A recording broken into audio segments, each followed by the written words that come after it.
I'm back, baby. Yeah, that was a really bad Bender impression.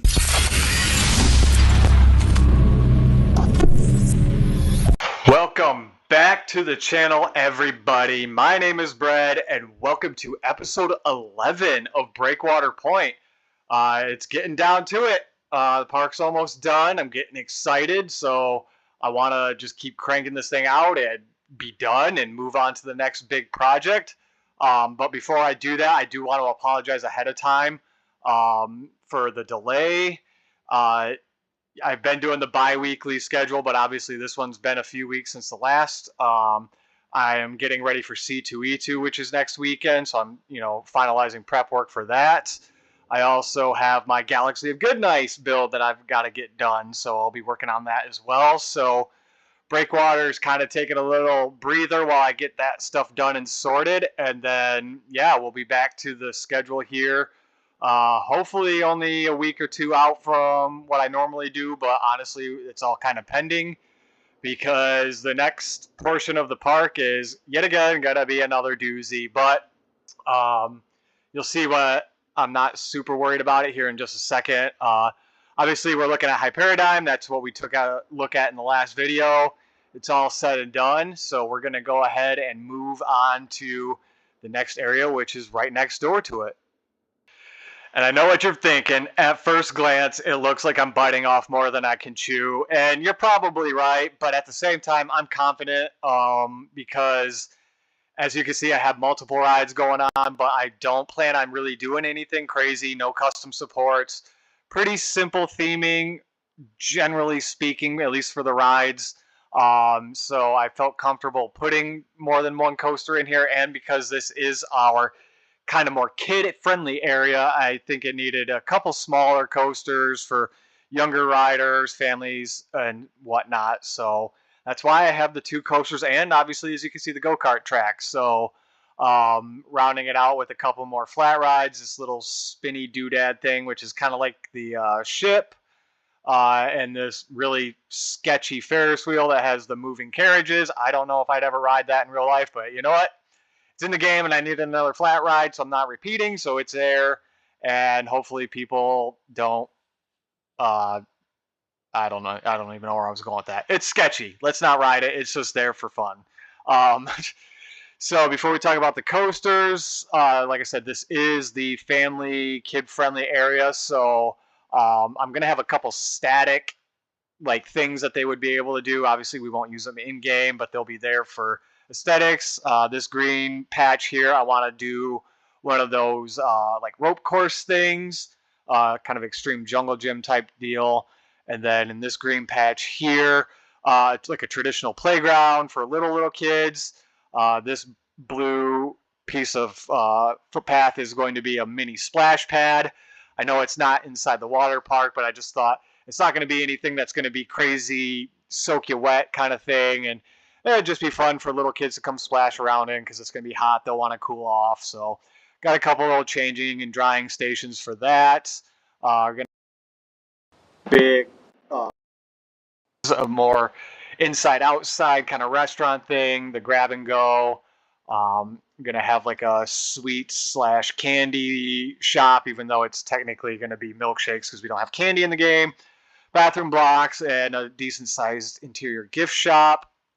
And yeah, and that's going to kind of round this area out. I might throw a couple more buildings in here for some stuff, maybe another arcade or something, but I haven't thought that far ahead yet.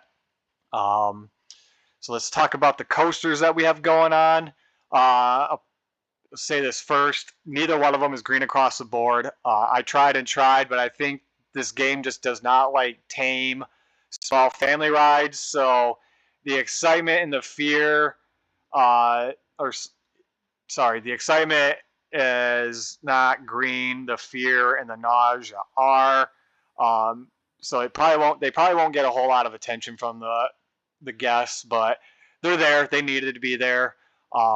First for we've got the family kids coaster, the dragon thing. I can't remember what it's called off the top of my head, but I will be nicknaming it Ripley Sea Dragon. Shout out to my kid Ripley, and she's got this obsession with dragons, so I just thought it kind of worked.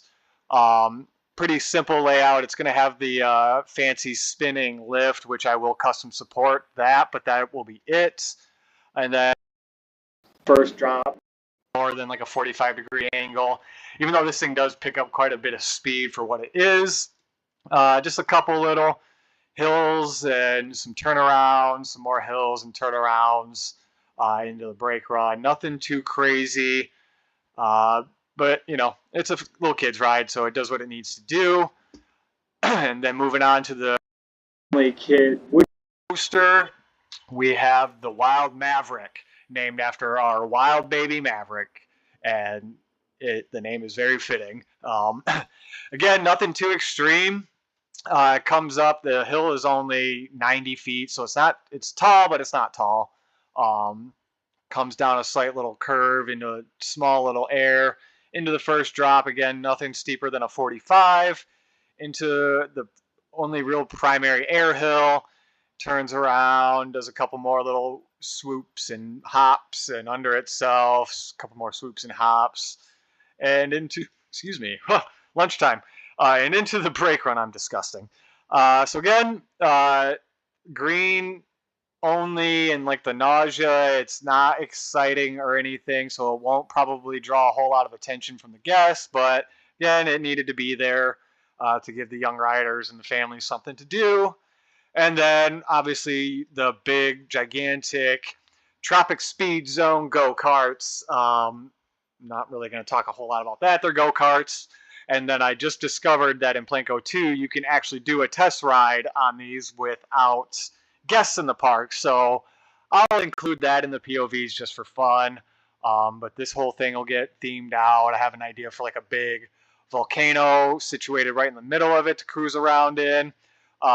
On this side at least, and then on this side I was thinking like a waterfall feature just to kind of still play with the volcano and ocean theme throughout. And then, yeah, that is the area we're working on. I do have a lot of work, so I am going to go get to that, and I'll see you back here in just a minute. Well, it's that point in the video, once again, where I need to acknowledge that I did it again. I bit off far more than I can chew, and obviously I'm more than just a week or two late, because at the time of this releasing, it's been well over a month since the last episode. So, again, I apologize for that, but, you know, it's done. Let's go ahead and talk about the new area and move on to the next part of the build. So I did complete the kids and family area, and it does have a name now. I was just going to, I wanted to name it, but then I was thinking I was just going to leave it as is because I couldn't think of something. But then it came to me, and we call it Splash Landing. So obviously kid-oriented, family-friendly. Before we get into the meat and bones of the real, you know what? No, I want to save that stuff for last because I kind of like how that turned out. So obviously the theming and stuff is all completed, and oh my god, I'm starting to kill my computer's frame rate. The build is getting a little out of control. So on this side of entering Splash, or I was going to call it Splash City, Splash Landing, you can see that it's very bright, very vibrant, lots of crazy colors, piping everywhere just for some theming and fun. I got bubble machines throughout to kind of add that little extra bit of pizzazz. Kids like that.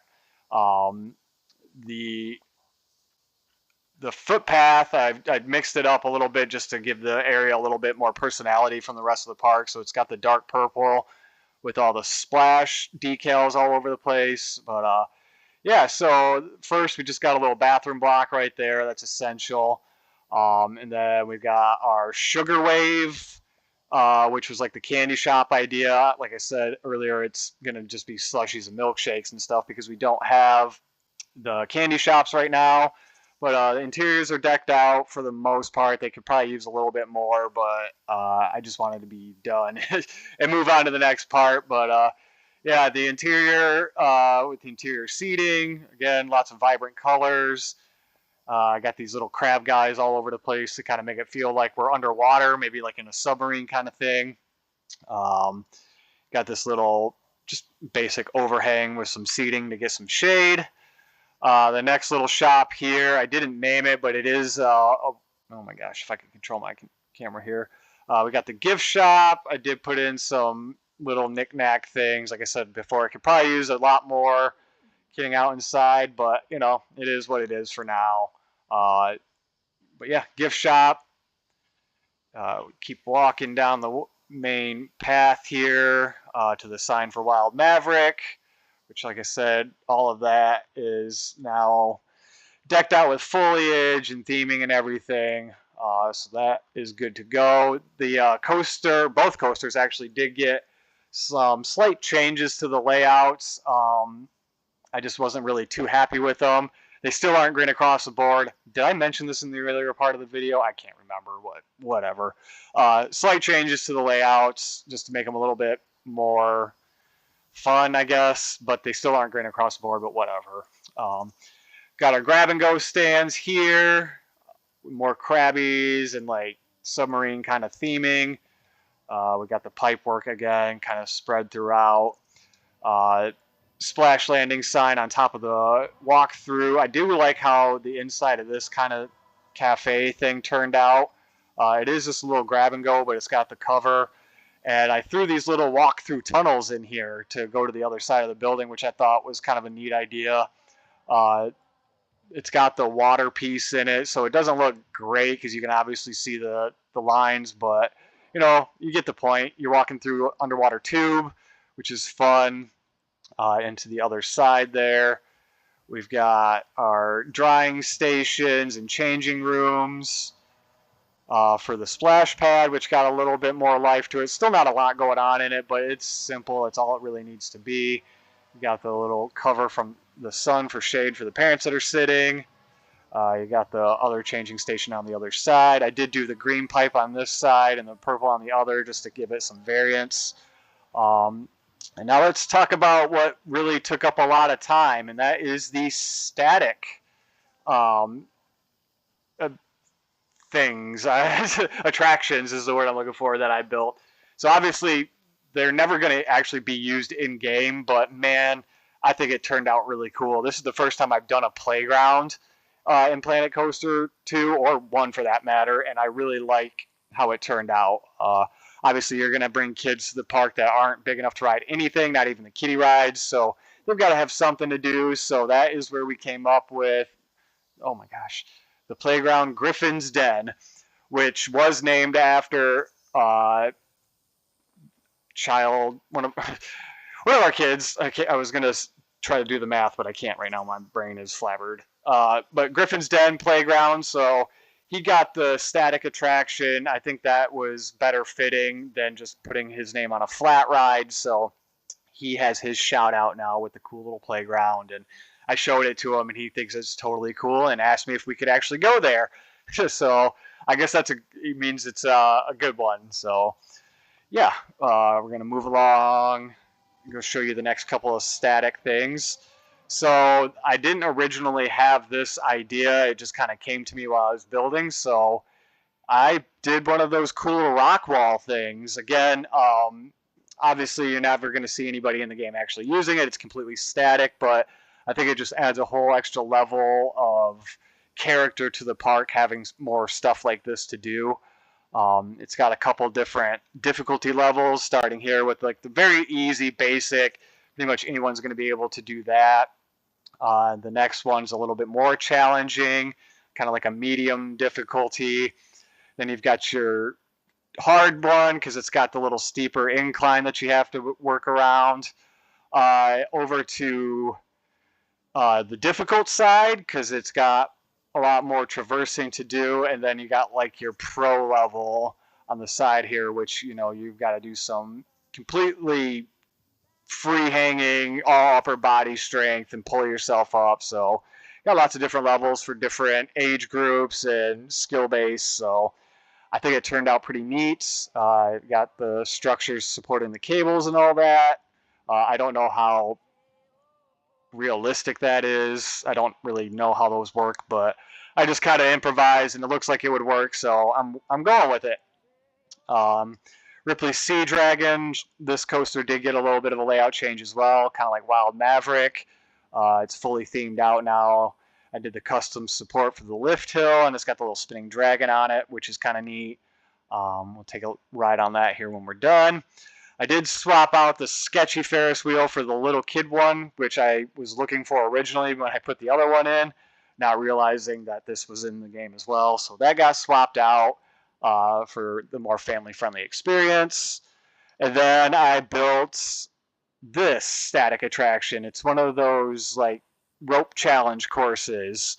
I thought that was pretty cool. Lots of different little obstacles to traverse. They start on this platform and work their way around, go up to the mid-level in the center here, come up another one, go all the way down again, all the way down through the middle, then down this side, down through the middle, and then they're complete. I did rename, or I didn't rename, but I named this Phoenix Challenge after another one of our kiddos. This is definitely more fitting of him. I think this is something he'd be more geared towards doing rather than the gigantic, terrifying swing of death, which also got renamed. It still needs a sign, but those are now given their own names, and the kiddos have some better attractions more fitted to them. So happy with the way they turned out. Just do a basic little bird's eye view of the area. Turned out really nice. These kites are pretty cool, the manta ray kites. So just threw those in for a little bit more decoration and character. And then the go-karts are all fitted out now. They have a pretty simple, oh my gosh, I can't control my camera. Pretty simple loading station that I went with the traditional black and white checker because it's race style. Lots of nature theming and scenery to cruise around. And the gigantic centerpiece volcano waterfall attraction, which I really like how this turned out. I could probably do with a little bit more vegetation on it, but obviously my frame rates are starting to kind of take the hit at this point. So I'm going to have to kind of dial it back, I think, a little bit with the final couple things I got to do in the park yet. But yeah, I'm liking the way it turned out. It took way longer than I wanted it to, but honestly, I think it was worth it because this is such a cool little area, and it's definitely a standout location in the park. It really gives the park some diversity to kind of break up the normal theme that we're going with. Very similar to like what I did with Coral Cove within the water park. So yeah, I think that pretty much does it. I think I've got one more coaster video and then one more kind of final touches video, and then we'll do the final park tour. So it's almost getting down to it. I've got a couple ideas I'm working on for my next big project, but I think my Good Nice community friends have kind of persuaded my mind on which direction I'm going to. So hopefully within the next few weeks, we'll get started on that. So I'm getting excited, ready to get this one all filed away and in the archives and start something new. So yeah, I think that's going to wrap it up for me on this one. Before we take a look at the two coasters and the go-kart, if you haven't already, please like and subscribe to the channel for some more Planet Coaster content. And as always, I am Brad. Thanks for watching, and I will catch you in the next videos. Take care, everybody.